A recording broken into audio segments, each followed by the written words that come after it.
Hi, everybody. Cardinal Timothy Dolan. It's my duty to take a little review of the 2021-2022 school year here in the Archdiocese. You ready? Look, you've heard me say it over and over again. Few things bring me as much gratitude and joy as discussing our wonderful Catholic schools. In September of 2021, remember, with the world still reeling from the global pandemic, our wonderful Catholic schools did what few school systems anywhere could do. We brought back everybody into our buildings. No remote learning, no hybrid, all students, faculty, and staff walking with Jesus together. Thanks be to God. We were a model to the world. And now everybody says, we wish we would have done like the Catholic schools did. Now, as you'll see in this retrospective, 2021, 2022 saw our schools succeed in ways which have given us legitimate acclaim across the country. Once again, New York State tests were administered, and once again we outpaced the government schools, helped by our 7% increase in the all-important subject of English language arts, which everybody else is complaining about. Boy, our splendid Catholic high schools saw 99% of their students graduate with, get this, 98% of those high school seniors pursuing post-secondary education. All of these successes are thanks to the leadership of our esteemed superintendent, the legendary Michael Deegan, who guides a team of enormously dedicated pastors and principals, faculty, staff, and parents. And of course, our benefactors, thank you. Hundreds of families were able to provide their kids with a Catholic education they otherwise could never have afforded, thanks to you benefactors. And your generosity made it possible for our schools to acquire the necessary technology and equipment and materials to keep our curriculum on the cutting edge of education in the 21st century. Within the classrooms throughout the Archdiocese, we not only seek to foster young minds with individualized instruction, but to form hearts and souls as well. Ours is first and foremost a values-based, character-based, faith-based education that lasts a lifetime, and I might even say an eternal lifetime. Our successes are a direct result of your interest, your generosity, your devotion to the church and the family she so proudly serves. Thank you. May God continue to bless our wonderful, beloved Catholic schools.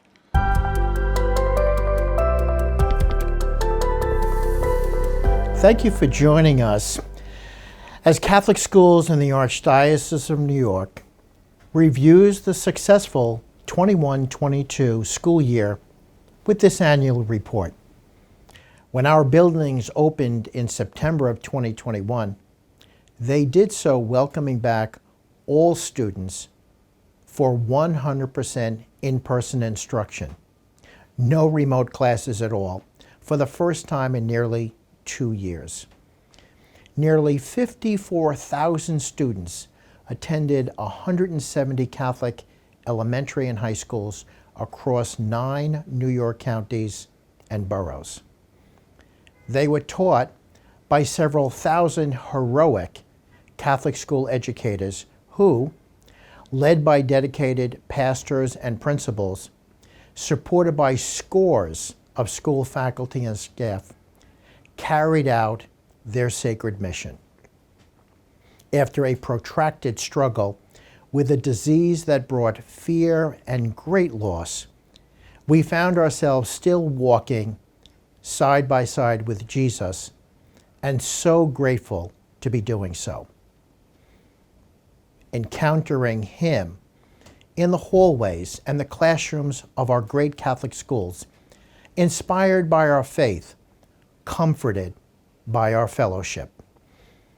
We strive to keep Catholic education academically superior and universally affordable to ensure that every child who desires a Catholic education can receive one.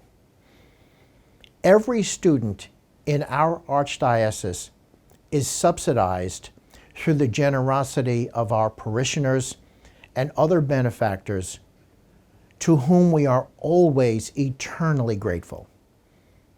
So now let's take a look at the great programs and initiatives of the 21-22 school year. When we resumed school fully in person in 2021-2022, the challenges were getting everybody back together. Social distancing requirements were being lifted constantly, right? So that was ever changing. The challenge was now we had the opportunity really to resume being together for liturgical and prayer experiences. So now we had to figure out how to do that while making sense of whatever social distancing requirements there were, whatever mask requirements there still were, as they lightened up. The beginning of that school year also was the 20th anniversary of 9/11. So while we're all happy, rejoicing, we're back together, now we're looking at, okay, we have to commemorate this day that was a dark day. So we prepared a prayer service, and many of the schools did their own or some type of mass or commemoration. It was very important to do because we were beginning the school year, but we were remembering an event that was unbelievable in this city and in the nation.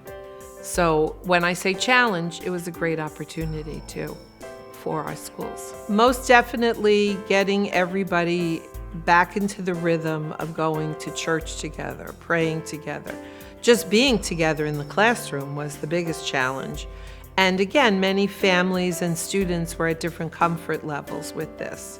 So that social emotional piece was for everybody in every aspect of the school, life. So yes, there were recommendations. I would give them ideas, what they could do. They also had to work with the parish staff, the priests, the pastors, other people in the parish. So it's a bit of coordinating all of that, but mostly it was joyous that we could be together once again and celebrate our sacraments together. By the end of that school year, we were very happy to say that the high school senior mass, which is all of the seniors from all of the high schools throughout the Archdiocese, we have 2 masses at St. Patrick's Cathedral. We were able to do that. They were filled to capacity. Thankfully, we did not have social distancing requirements in church, so we were able to do that effectively and joyously. And I think everybody loved it. Everybody loved being back together. The students were fantastic. It was kind of like an exclamation point at the end of the school year and at the end of their career in our Catholic high schools. So it was really a fun thing. The 8th grade students also had masses. The Manhattan region was able to have a mass together at St. Patrick's Cathedral also, which again was very well attended, full, and joyous. Really a great celebration. The other thing that happened, it wasn't a mass necessarily, but a sad aspect of 2022 was the beginning of the war in the Ukraine. And our schools, communities really gathered around the table and had a celebration of some kind, whether it was a prayer service. Some of them had speakers come in to inform them of what was going on, a celebration of the culture of the Ukraine. So there were many wonderful things done, service projects. And that's another thing we could get back to, were service projects. We couldn't do that kind of same outreach as we had done before. This is really fulfilling who we are as a church. We proclaim, who we are in our faith in Jesus, but a very important aspect is celebrating as a community and going out globally, locally and globally, to do acts of service. So we were able to do all of that, and our schools did a fantastic job reaching out and informing everybody about what was going on, not only in the Ukraine, but in other areas of our country and our world. For me, I would be most grateful for the fact that everybody embraced everything we were doing. So anytime I would, recommend a website or send out a suggested prayer service, It was embraced by our principals, our staff members, any information. And the other thing I was grateful for was the feedback I received in terms of what the school communities were doing. Here's the service project we did. Here's an example of what happened when we had a synod meeting. Here's what our students wrote about this, or the artwork. Oh, here's an example of how we lived out our values infusion program.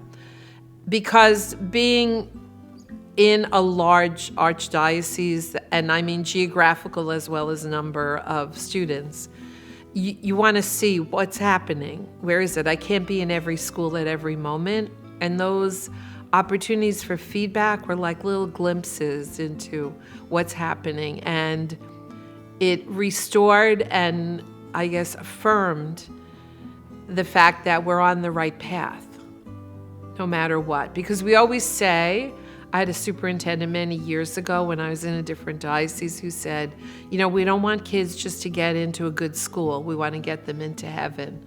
And every time something happens that's successful or well received, I think we're a little bit closer to getting them into heaven and to creating God's kingdom here on earth, which is really what we're supposed to be doing.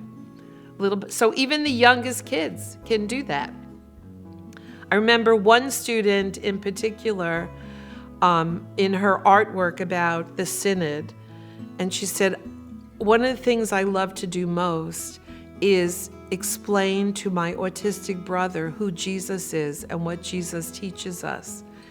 And that gave you a moment, as you just had, to say, oh wow, this kid does this. She goes home and teaches her brother about the religion class she learned or the prayer experience she had. And that's the ultimate, I think, in terms of we're on the right path and we're doing the right thing and we belong in this business to create good citizens who are faithful and who will reach it out to whoever they encounter, whether it's close or, doing something globally like we did in the Ukraine. The theme is basically, how are we walking with Jesus? That's what we used with the students, to the mission, to what is the mission of the church and how are we going to live it today? So in other words, just like Pope John the 23rd said when he started the Second Vatican Council, not that we're having another Vatican Council, but he said, the church should be a garden that's cultivated, not a museum that's dusted off. So basically, Pope Francis is saying, okay, where are we going? Constantly renewing. What's next? We know things have changed a lot, even, in the last however many years. Right. Where are we going with this in terms of our faith? I think when we think of the 21-22 school year, the greatest challenge also ended up being our greatest asset. It was the excitement of returning to fully in-person instruction. Now, it's not to say we didn't teach throughout the pandemic, but we do know we had remote learners, hybrid learners, but this was going to be the first year in really 2 full school years that we had all of our students in all of the time. Now, on that sort of excitement, teachers were able to really hit the ground running, personalize learning for each student based on all of the work we had done prior. We continued to assess throughout the pandemic. So when the kids showed up on that first day of school for the 21-22 school year, we weren't at a loss for what to do with them. We were able to continue to lean into all the practices we had done pre-pandemic, throughout the pandemic, in a really just different fashion, where we're able to take the data and identify, hey, what does a student know and where are they ready to go next? Now, the next part of for teachers is really crafting and matching what resources, what interventions, what strategies make the most sense for this child at this moment in time. And as we continued to test NWA MAP assessments 3 times throughout the year, we were able to correct course. We use our data to strategically identify what a student knows and where they're ready to go to next, really under the guise of that personalized learning, where we're able to take you as an individual child, what resources, what materials, what intervention programs make the most sense for you at this moment in time to push you to your next level of success. As our teachers do that, it's really under the guise of sort of more learning, more opportunities, more access. And we know that it has to look different for each child. For some students, it's pulling them into a small group with our traditional textbook sort of pen and paper resources. For others, hey, they really benefit for this lesson or this topic for our digital tech resources. What we were able to do for the 21-22 school year was to really streamline those digital resources by launching the Clever platform system-wide. What Clever does is it really cuts down on what would be lost instructional time, where you're logging in, finding a password. It's that one-stop shop for all of the tools a teacher would need and a student would need to support instruction. Now, the benefit of that, it continues to build that home-to-school connection because parents can also access and see, hey, this is what my child is learning in math and ELA, and this is how I could help as a parent at home. Push them to that higher reading level. Find those more challenging questions in mathematics. Now, we know this is a lofty expectation for our teachers and our leaders, but it's because we were doing a lot of these things pre-pandemic. It wasn't new. It was doubling down and leaning into those core strategies that we know really work best. Now, we weren't just going to leave the teachers aside. To continue to support our teachers, within the Clever platform, we also partnered with Otis for Educators, where teachers have on-demand asynchronous professional learning to really tap into what they want to explore. Technology is great, but it's never going to replace the teacher as the most knowledgeable person in the classroom about their students. So why not have those teachers identify those moments of, I know my students need this, I need support in this, to be able to drive them even further.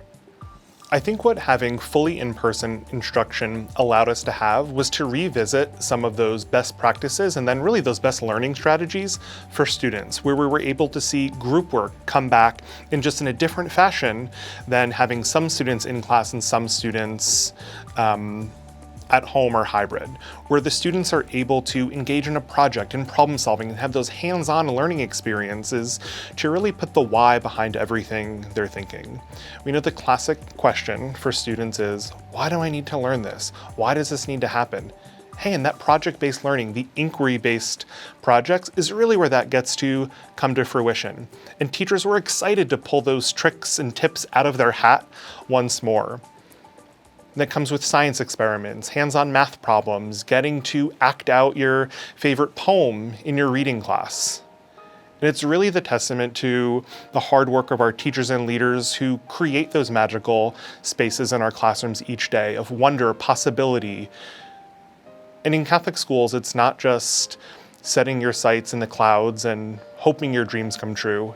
It's really the opportunity where if this is your dream, we're going to make it happen.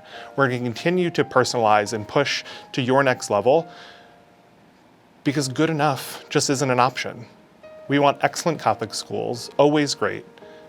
For the 21-22 school year, I was most grateful for the commitment, the perseverance of all of our teachers, leaders, and families to really continue to drive instruction for their students.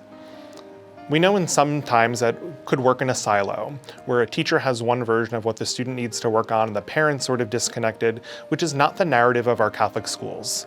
And we were able to really see those partnerships, that strategy, the really surgical approach to instruction come together when we had our state test scores released.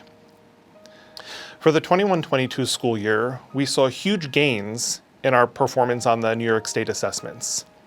We grew 7% in reading, and our math achievement held steady to pre-pandemic levels, which is very contrary to everything we saw in the news of pandemic learning loss, and students are struggling, students are falling behind. And that's not to say we didn't have our challenges in Catholic schools, but our headline was remarkably different. We saw gains, we saw growth within our students, which now, coming into the next school year, it's being able to bring them that much further, that much higher, that much closer to reaching really their fullest potential. The challenges for us were the same as they were for everybody else. It was still a global pandemic that we were working in. And so we took our recruitment show online for that year again. We had developed online information sessions for most of our schools during the previous spring. We continued those full bore for 21-22. We were handicapped because we couldn't invite people to come into our buildings, parents, grandparents, students. And so the biggest challenge was finding ways for schools to show how wonderful, how unique, and how welcoming they were without having people in the building. The ways we combated that was to continue with our online sessions, to work with principals to further define and niche their value proposition. So they could talk in the first 30 seconds and say, my school is St. Eugene's, and the great thing about St. Eugene's is X. We continue in that effort constantly because that's really what parents need to know. That's what sets our schools apart, that our principals know what makes them unique and are able to transmit that information to families. Well, the biggest one overall is that it was one of the first years in a very long time that we had an increase in enrollment. Not a big increase, but it was an increase. So that was a cause for celebration across all of the Arch. And the other thing that fed that increase was we had increased applications and interest from families who were in the public charter system. Those families were experiencing real difficulty with schools not rising to the challenge of online learning in the way that our principals did. And there were a lot of families who were dissatisfied, who were looking for an alternative for their children. In fact, our most popular marketing message in 21-22 was thinking of changing schools. And we really leaned in to families seeking something else, something different for their children and coming to us. We had over 1,800 applications from families who came to us from public and charter schools, which was about 800 more than we usually get. We enrolled almost 1,000 children from public and charter schools, which was a 30% increase over the year before. So I think those are marks of some real success. Families saw us for the alternative that we are. The nerve center of our operation are the directors of enrollment. We have them deployed in each region.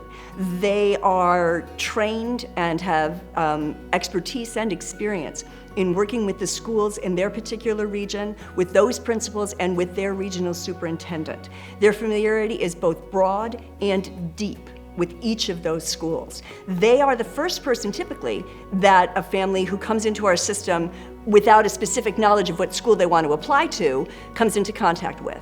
They talk to the director of enrollment, they talk about where they live, they talk about what they're looking for their child, they talk about what grades their children are in, they talk about their family structure and what needs their particular family might have. Based on that information, they work with the director of enrollment to identify usually 2 or 3 schools that they might want to consider applying to. And then the director of enrollment works with that principal to set them up for a school visit. So they do a visit, they sometimes do an interview, and that enables the family to get a real sense of what the particular schools are like. If they have questions or want to sort of weigh that, they may come back to the director of enrollment for some how do I make this decision conversation. They also apply for financial aid at each school. So they submit one application for their whole family. Those are reviewed by the financial aid team. We have a director of financial assistance and a financial aid analyst. Working together, those people set up our tuition bands and our financial aid arrangements. They review all the applications and they make the awards. Finally, we have the parent call center. Those are, again, if the directors of enrollment are the nerve center, the parent call center are the tendrils, right? Families come into us, ask us any question they might have. How do I complete the application? I'm getting stuck on the access code. How do I answer this financial aid question? And the parent call center reps lead them through the application, help them find the answers or direct them to where on their tax form that answer is, and help them complete those applications and understand their financial aid and ultimately their bill. The last person who works for me is the director of Latino outreach, and she works with the Hispanic population at parishes, at schools, doing outreach about spreading the good news about all of our schools to the Latino community in sort of culturally and language sensitive ways that invite Latino families to come and explore our schools and apply for admission and assistance. The last thing I need to add is that we have a person who runs our marketing effort. And that person does everything that is outward facing in terms of communication for our office. So our marketing, our advertising, our digital AdWords, our website review, interfaces with individual schools about their websites. That person controls our message and helps schools fit into that message so that we're all singing from the same hymn book. I'm grateful. I have an extraordinary team. Passionate, dedicated, smart as heck. People who are really committed to the mission of Catholic education, to enabling every family to be able to afford and learn about what the advantages are of a Catholic education for their children. You've said it before, part of what our schools do is bring children to heaven, and my team does that every day, and I'm grateful to have them by my side all the time. My role was sort of multifaceted. I have been involved very extensively in seeking grants for our schools for a variety of different initiatives, working with many partners. We can go into that a little bit. I also was tasked with running a strategic planning exercise, which started in the summer of '21. It started with a parent survey, and we really spoke to everybody that is what we call a stakeholder in Catholic education. And of course, that starts with parents, teachers, principals, regional superintendents, external donors, experts in the field.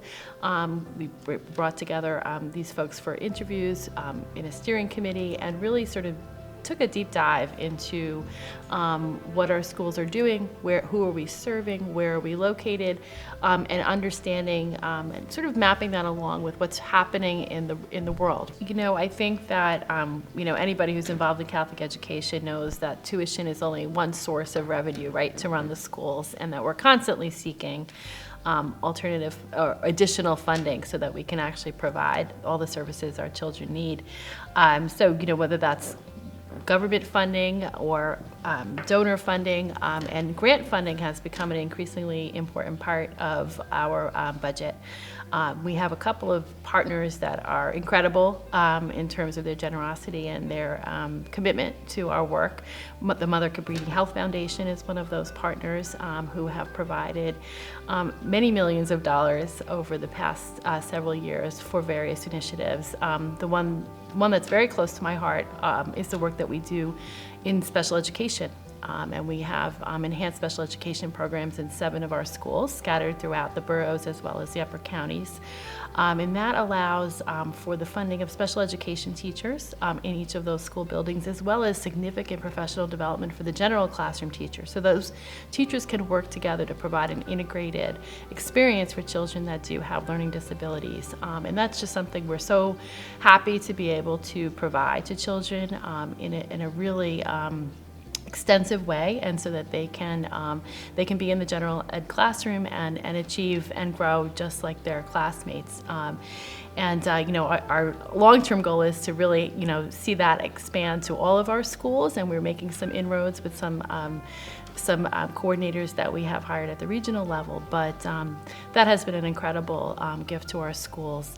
The same foundation, Mother Cabrini, does provide resources for scholarships, as well as funding for mental health curriculum, as well as funding for introducing STREAM curriculum in some of our most impoverished schools in the South Bronx. So very grateful to them as a partner.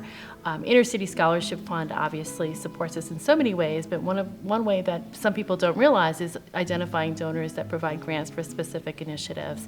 The John and Daria Barry Foundation has provided money over the last several years, most recently to help us with our technology integration. Which is so important. Obviously we've learned so many lessons through the pandemic. Fortunately, because of grants, we were prepared to offer hybrid learning to our students, But obviously that comes at an ongoing expense in terms of replacing technology and continuing to make sure our wiring infrastructure is up to speed. And they, along with the Steiniger Foundation, have been really critical to providing the funding that we need to make sure that we can provide that.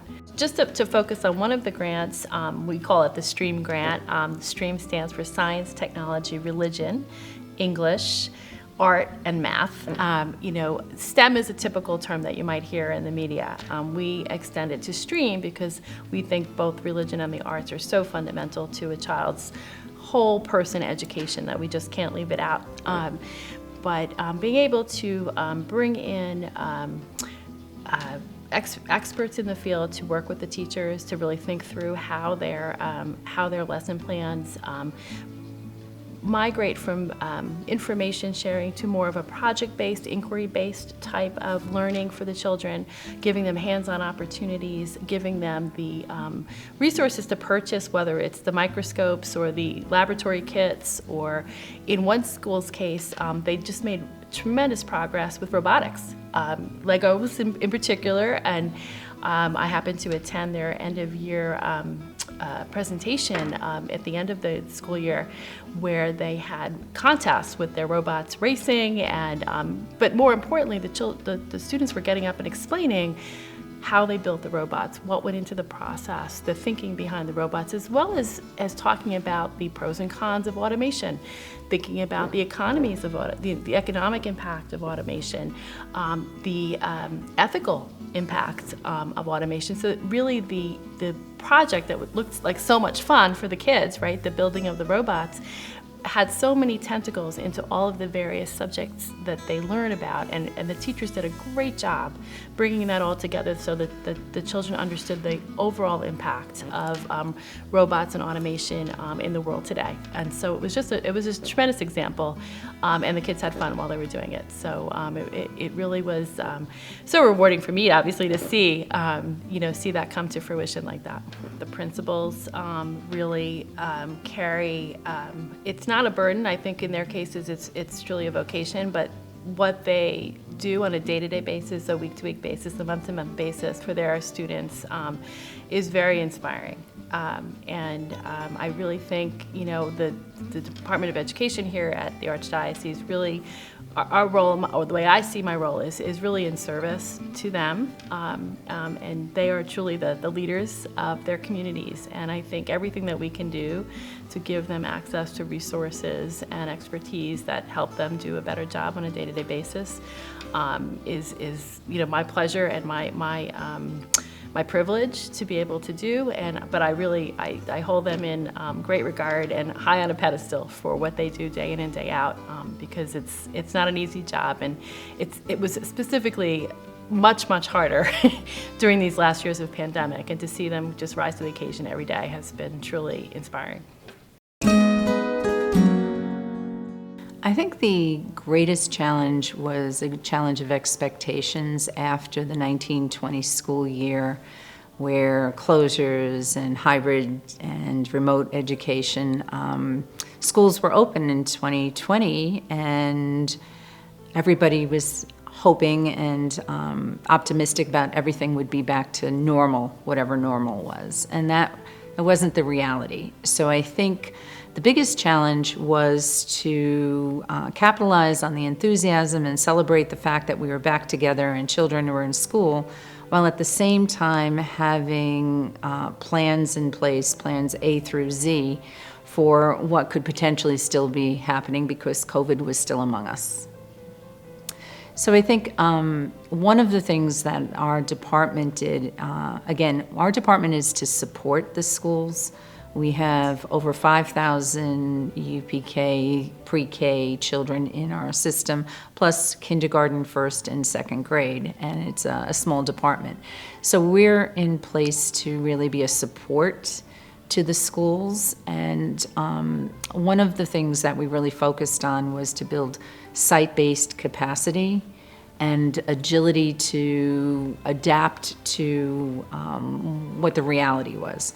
So for example, there were plans for if the schools had to provide take-home materials for the children in whatever grade, because a class might have to go out for 5 days. There were plans for engaging the parents in a different way because parents couldn't come into the schools. So I think one of the things we capitalized on the best of early childhood education, which is you adjust. Children aren't predictable. The world wasn't predictable. You have the structures in place, but they're structures that are flexible enough to be adapted. Operationally, expansion was actually one of our top accomplishments. It was New York City in the pre-K world had offered more seats, and we're looking for partnership with more seats for the 3-year-olds. And we were ready for that. We had experience in doing that well, and so we were able to do that expansion.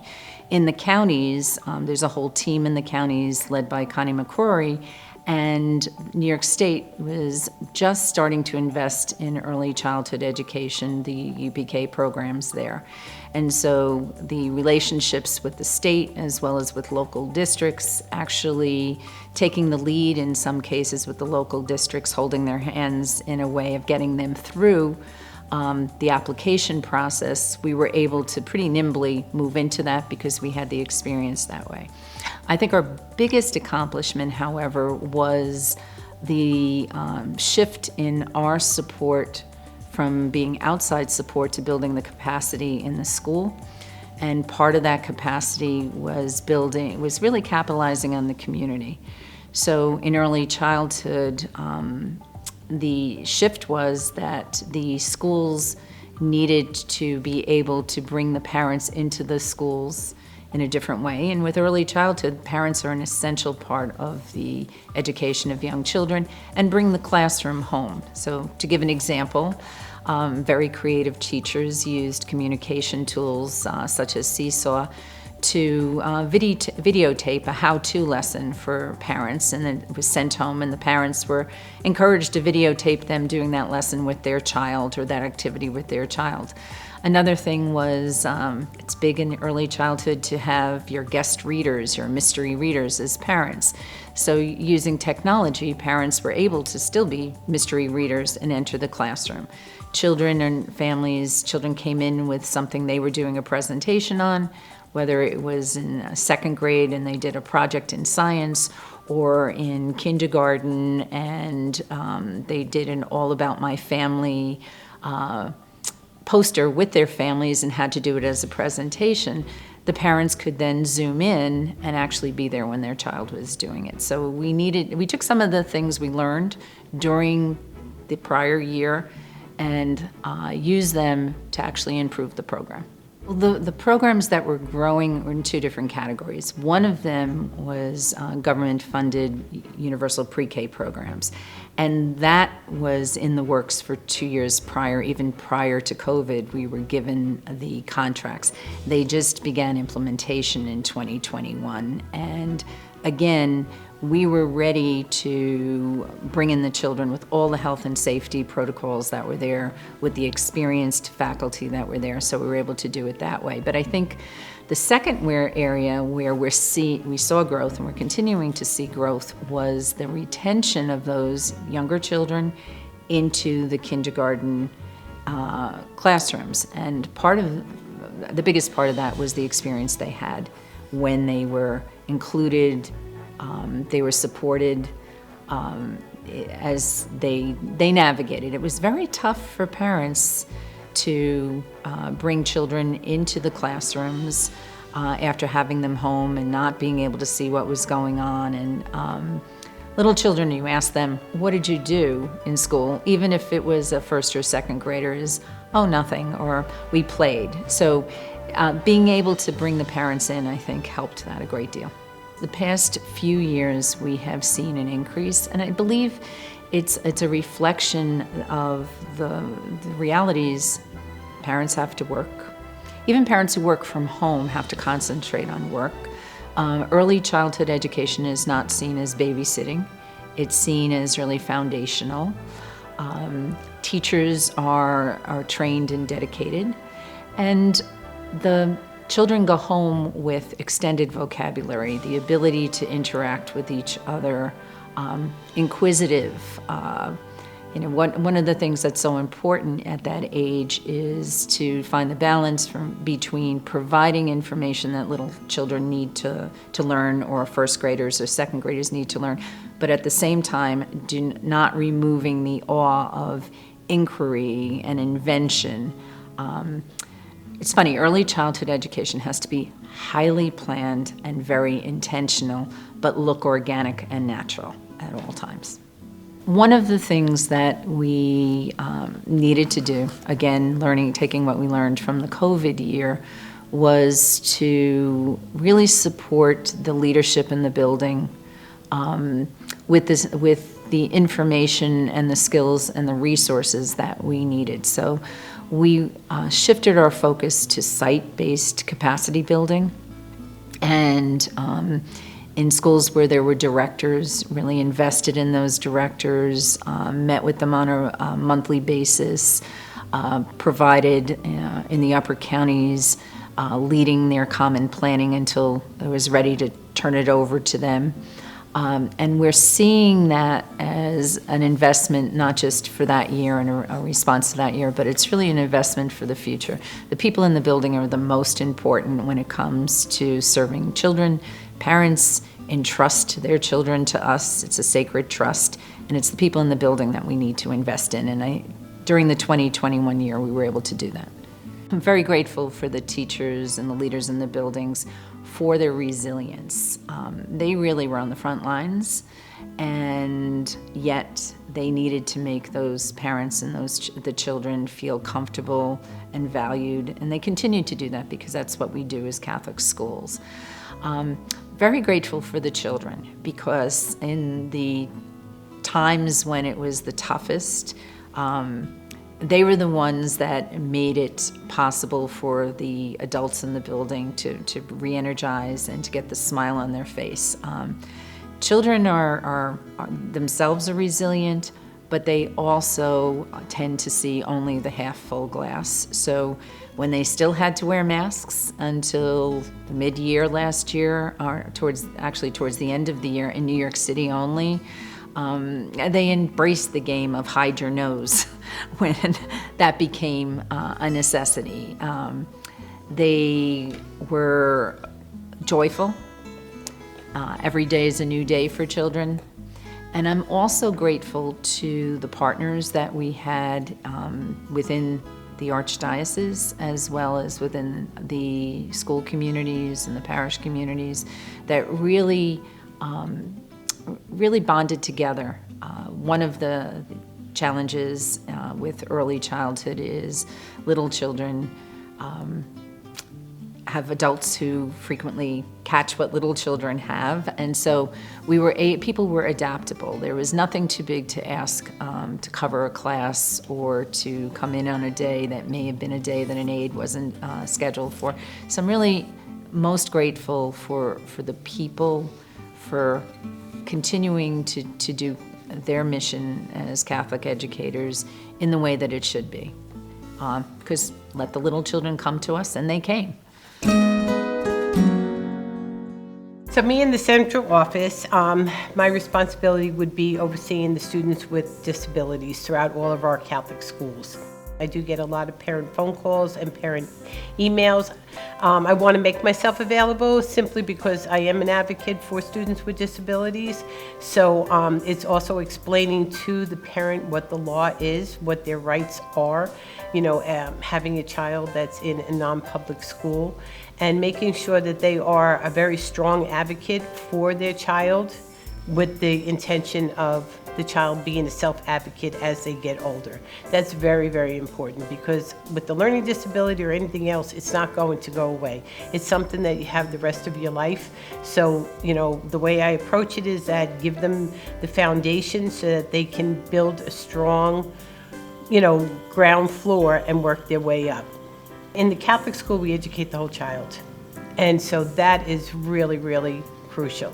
And from, the moment they're born, conception, all the way up, that is the most important thing. And in the past, I know even myself as a as a kid going through Catholic school, really didn't see kids, with disabilities. They always had to go to the public school. And that's probably half the reason why I, stayed with Catholic education, because it's so important for parents to have a faith-based education. They shouldn't be turned away and have, to take the alternative of, public school education. And so I think the Archdiocese, I am a native New Yorker, and coming back in 2010, we've had a 367% increase in the number of students with disabilities over the years. And so that is really, really important, and that's why teaming up with everybody else in the Department of Education is so critical with our assessments and our MAP scores, and looking at it and finding out exactly how students learn, what their strengths are, what their weaknesses, because we are firm believers that all children learn.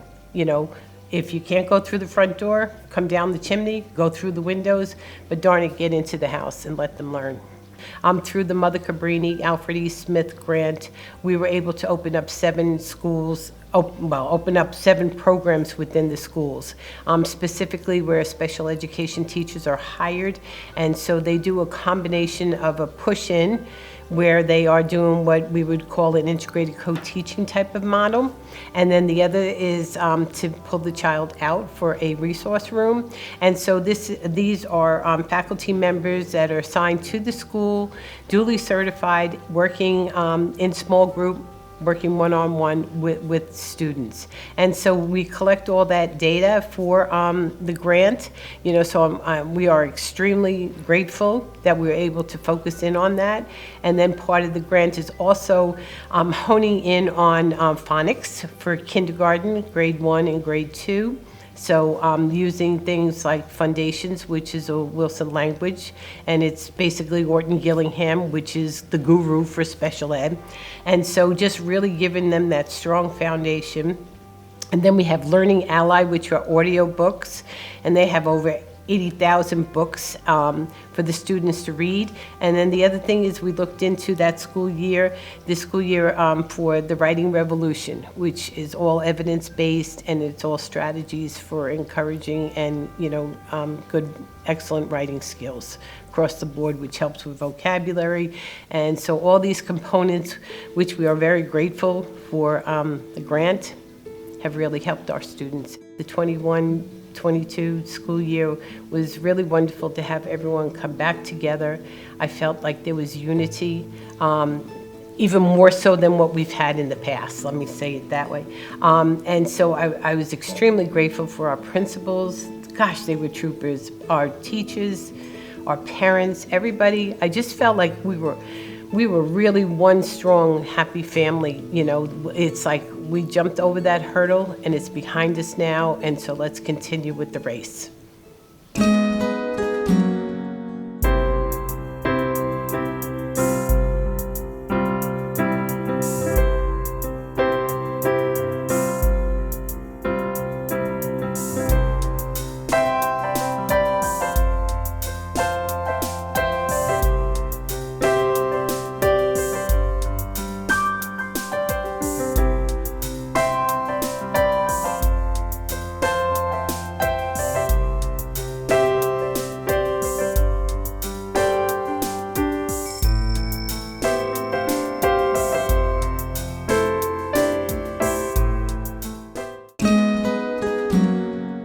It remains crucial to advocate for our schools at all levels of government.